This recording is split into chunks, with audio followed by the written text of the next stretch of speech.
Well, I figured I'd make a short video on some of the markers that I have in my personal collection.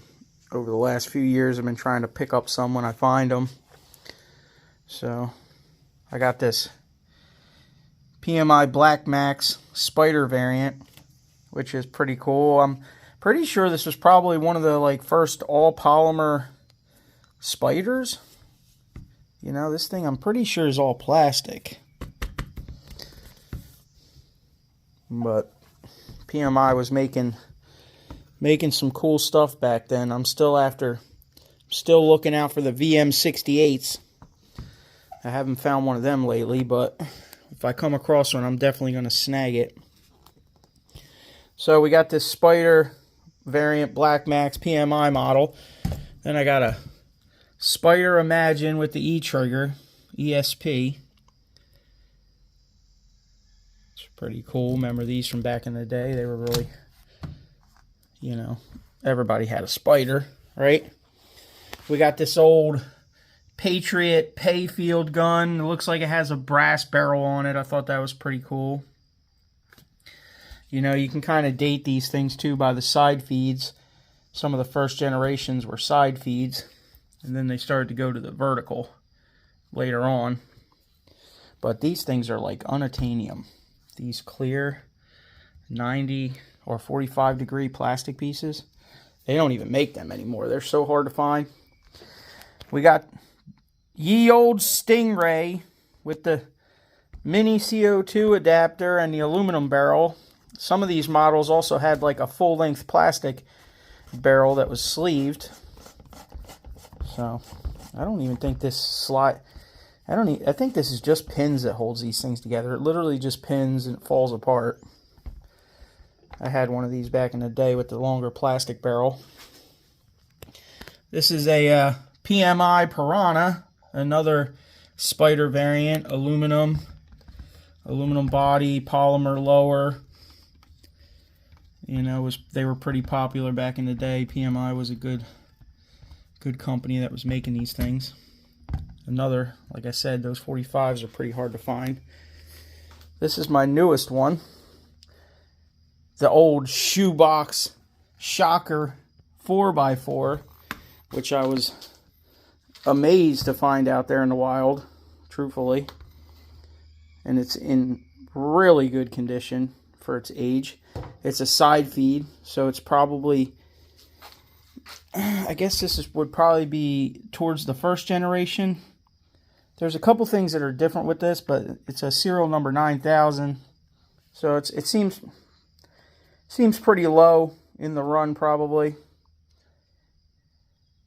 It's got that all-American looking barrel on it with the porting. And then we got this War Games Autococker. One of the two autocockers I got. This is a non-E-trigger mechanical cocker, I believe. It's in really good shape. Serial number 160,101. This is probably around 1999, maybe 2000. We've got the brass three ways and stuff on it. This thing's in really good shape. I like this one. It looks cool. Somebody kind of boogered it up with a socket here on the ball detent, but other than that, it's an awesome shade of green. And this is one of my favorite ones, just because of its originality, you know. It's just the old black block. It's still got the shroud on it, which is super rare. You never see them with the shroud.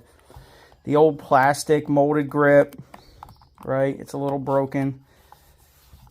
But check this out. We take the shroud off. Alright, take the shroud off. It's got the all-American barrel on it. And look at these lines. It's got the original clear plastic with the spring protectors on there. And this thing actually cycles. We put air to it the other day with no oil and it actually worked. It's missing the, the shoe for the trigger, which is no big deal really. We can get one of them. But I like this one just because it's all the originality of it. This is probably a very early autococker. It's side feed. It has no milling on it. It's just a straight black block.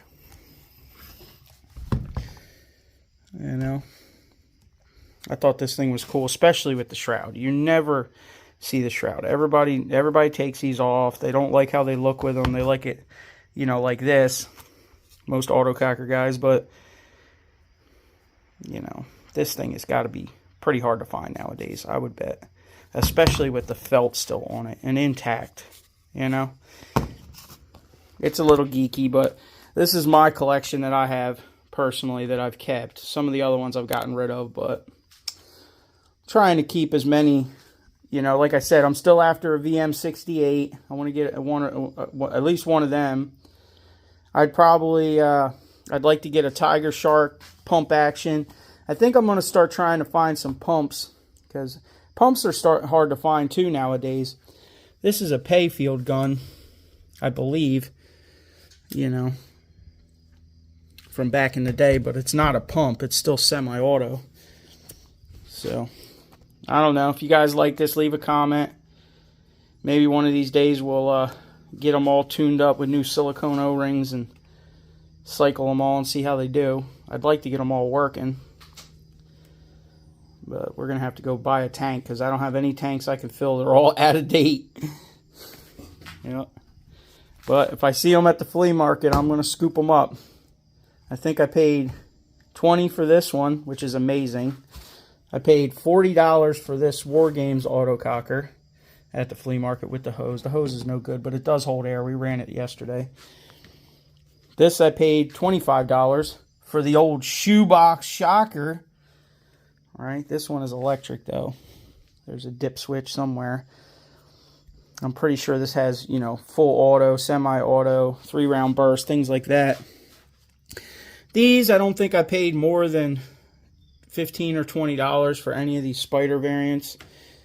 And something tells me I found this one in the trash. I believe this one came from trash picking, because I have the case in the garage for it, so I keep it in the case with the Brass Eagle feeder and the Brass Eagle case.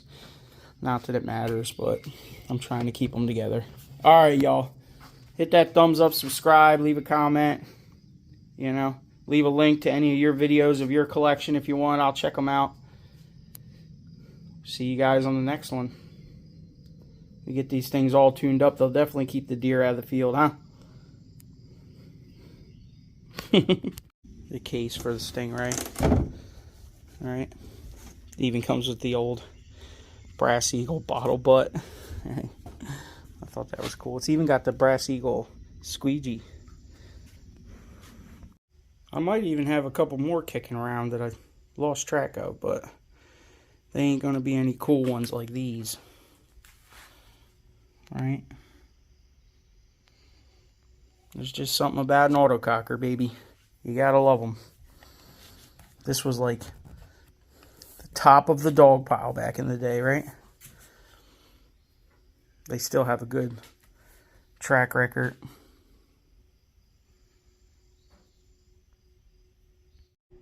You definitely can't touch the accuracy of an autococker.